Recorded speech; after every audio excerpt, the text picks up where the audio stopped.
एक पिता का बलिदान। एक बार एक बेटा अपने पिता से लड़ाई करके गुस्से में घर से बड़बड़ाता हुआ निकला और बस स्टैंड की तरफ जाने लगा। वह मन ही मन सोच रहा था कि पता नहीं कितने पैसे छुपा के रखे हैं, लेकिन मेरे लिए एक बाइक नहीं ले सकते। मैं यहाँ से चला जाऊँगा और तब तक नहीं आऊँगा जब तक अपने पैसों से बाइक नहीं खरीद लेता। उसे पैरों में कुछ चुभने का एहसास हुआ। नीचे देखा तो उसने पाया कि जल्दबाजी में उसने अपने पापा के जूते पहने हुए हैं। उस जूते में कील निकली हुई थी जो बार बार उसके पैर में घाव किए जा रही थी, लेकिन उस समय गुस्सा इतना ज़्यादा था कि वह आगे बढ़ता चला गया। फिर उसे याद आया कि वह पापा का पर्स भी लेकर आया है, तो उसके दिमाग में आया कि क्यों ना आज अपने पापा का पर्स चेक किया जाए, जिसे आज तक उसके पिता ने किसी को हाथ तक नहीं लगाने दिया। जब उसने अपने पापा के पुराने पर्स को खोला तो उसमें पैसे तो नहीं निकले, लेकिन पैसों की जगह एक डायरी रखी हुई थी।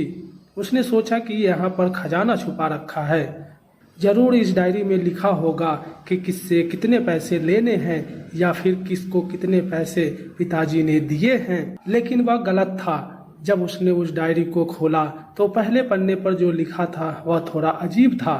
डायरी के पहले पन्ने पर जो लिखा था उसे पढ़ने के बाद उसके चेहरे पर जो हाव भाव थे वह गायब हो चुके थे, क्योंकि डायरी में वैसा कुछ नहीं लिखा था जिसकी उसने उम्मीद की थी। उस डायरी में पैसों का हिसाब लिखा हुआ था जो अलग अलग कामों के लिए अलग अलग लोगों से उधार लिए गए थे। उसी सूची में कंप्यूटर के लिए पैसे लिए हुए थे, जो कि इस प्रकार लिखा हुआ था 50,000 रुपये बेटे के कंप्यूटर के लिए लिए।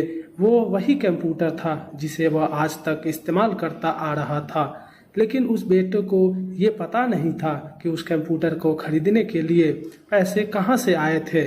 उस डायरी में कैमरे का भी हिसाब लिखा हुआ था। उसको याद था जब उसने पहली बार कैमरे के लिए जिद की थी, तब उसके ठीक 2 हफ्ते बाद उसके जन्मदिन पर दिया था, जिसे देखकर वह बहुत खुश हुआ था। और उससे खुश देखकर उससे ज़्यादा खुश कोई था तो वो उसके पापा थे। अब उसके चेहरे से गुस्सा एकदम गायब हो गया था। जब उसके बेटे ने दूसरा पन्ना पलटा तो उसमें कुछ इच्छा लिखी हुई थी। पहली इच्छा थी कि वह अच्छा जूता लेना चाहते हैं। ये बात उस बेटे को कुछ समझ नहीं आई। तभी उसके पैर सड़क पर एक गड्ढे में जा पड़ा जिसमें पानी भरा हुआ था, जिससे बेटे के पैर गीले हो गए। उसने जूते को पलटकर देखा तो उसने देखा कि जूता जो नीचे से फटा हुआ था। ये देखकर उसे डायरी में लिखी हुई बात समझ में आ गई। तभी उसे उसके माँ बाप की बात याद आ गई। माँ हमेशा बोलती थी कि अब तो नए जूते ले लो, लेकिन पिता हमेशा बोलते थे कि नहीं, अभी कुछ दिन और चलेगा। ये जूता कुछ दिन पहले ही तो लिए थे। उसे आज समझ में आ गया था कि कितने दिन और चलेंगे। साथ ही साथ यह भी समझ आ गया था कि उसके पिता अपना पर्स क्यों छुपा कर रखते थे। तभी उस डायरी को पढ़ते पढ़ते वह बस स्टैंड पहुंचा और एक बेंच पर आकर बैठ गया। और अब उस डायरी का आखिरी पन्ना उसने पलटा। वहां पर कल की तारीख लिखी हुई थी और नीचे लिखा हुआ था 50,000 रुपये बेटे के बाइक के लिए लिया है। बस बेटा इतना पढ़ा और उसका दिमाग एकदम सुन्न सा हो गया। अब उसके मन में कोई गिला शिकवा नहीं बचा था। आंखों में आंसू आ गए। उसे कुछ समझ नहीं आ रहा था कि वह रो क्यों रहा है। अब वह जल्दी से घर जा रहा था। जूते में लगी कील अब तक उसके पैरों में घाव कर चुकी थी। उसने तुरंत उस जूते को खोला और फेंक दिया। अब वह नंगे पैर ही दौड़े जा रहा था और घर पहुंचा। उसके पिता उसे घर पर नहीं मिले। उसे समझ आ गया था कि उसके पिता कहाँ गए होंगे। वह सीधा बाजार की ओर भागा और पता नहीं उसमें इतनी ताकत कहाँ से आ गई थी कि वह भागते हुए थक ही नहीं रहा था। वह बाइक वालों की दुकान पर पहुंचा। उसके पिता वहीं थे। उसने अपने पिता को दौड़कर गले लगा लिया। उसके आंखों से आंसू रुकने का नाम ही नहीं ले रहे थे।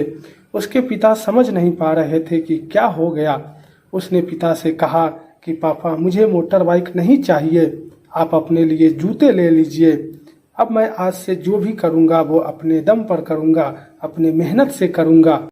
दोस्तों, हमेशा अपने माता पिता का आदर करें। आशा करता हूँ कि कहानी आपको पसंद आई होगी। इस कहानी पर आपकी क्या राय है, हमें कमेंट जरूर करें। कहानी पसंद आई हो तो लाइक और शेयर करना ना भूलें, और चैनल पर नए हैं तो चैनल को सब्सक्राइब जरूर करें। फिर मिलते हैं किसी नेक्स्ट वीडियो में। कहानी सुनने के लिए बहुत बहुत धन्यवाद।